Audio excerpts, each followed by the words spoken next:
This is not going to be bake-off themed because, and this is a gripe that I have with the episode this week, what is a cube cake and why have I never seen one before?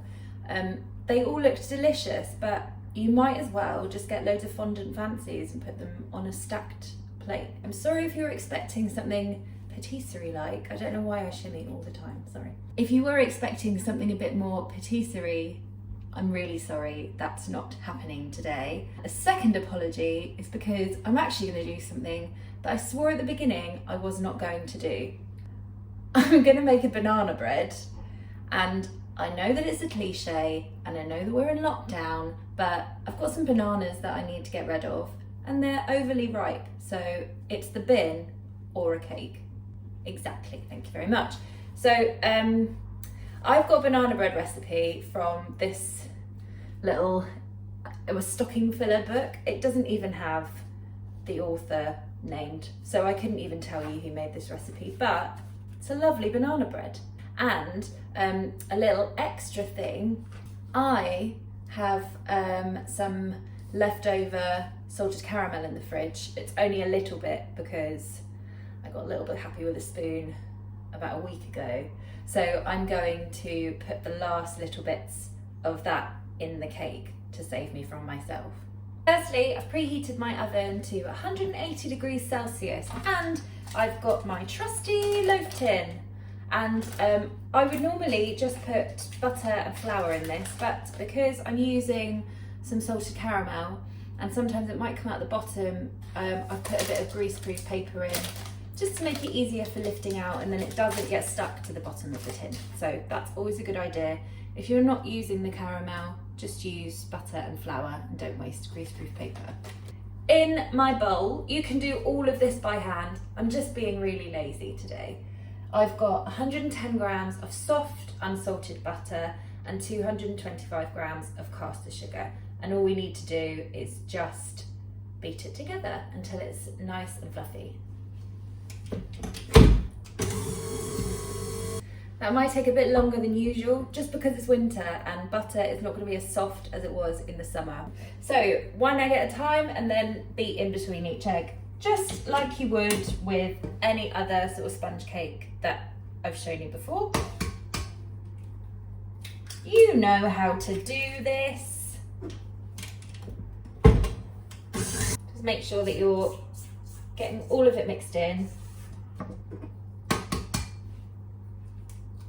Probably know this already, but banana bread needs really ripe bananas, so it's not going to work if they're hard. You need them to be to the point that you want to bin them.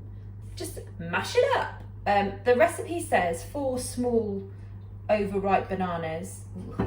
Oh dear. But I've got 3 fairly large ones. If you've got massive bananas, sorry, if you've got big, sorry, just judge the size of your banana, okay? I've got 3 large ones and the recipe says 4 small, so you do the math and I will stop being so immature. When you've mashed them up, add them to your batter with 90 mils of milk. I'm only using semi-skimmed because that's what I've got in, and a teaspoon of vanilla extract, and then give it a mix. And then when that's mixed in, you're going to weigh out 275 grams of plain flour and 1 teaspoon of bicarb of soda, and then sift it in.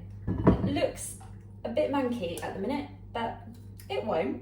This is the kind of thing that once you can make a banana bread, you can really riff on it.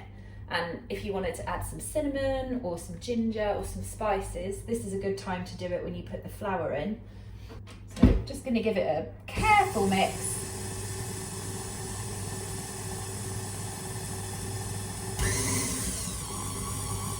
And I know banana bread has been done to death this year, but it is still delicious. And I don't think we've seen very much of it since the summer. So maybe it's time for a comeback. Grab your tip.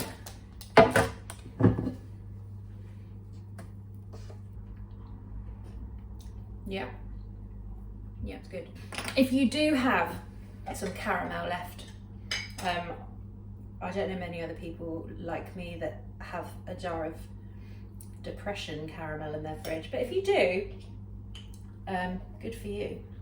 This would be a really good idea to try with something like chocolate spread, or I really want to do it with biscoff spread because it's just glorious. But something in the fridge that would be fairly solid when you take it out. And the reason that you are putting this in the top of the cake is because once this starts baking, this is going to melt and then sink down.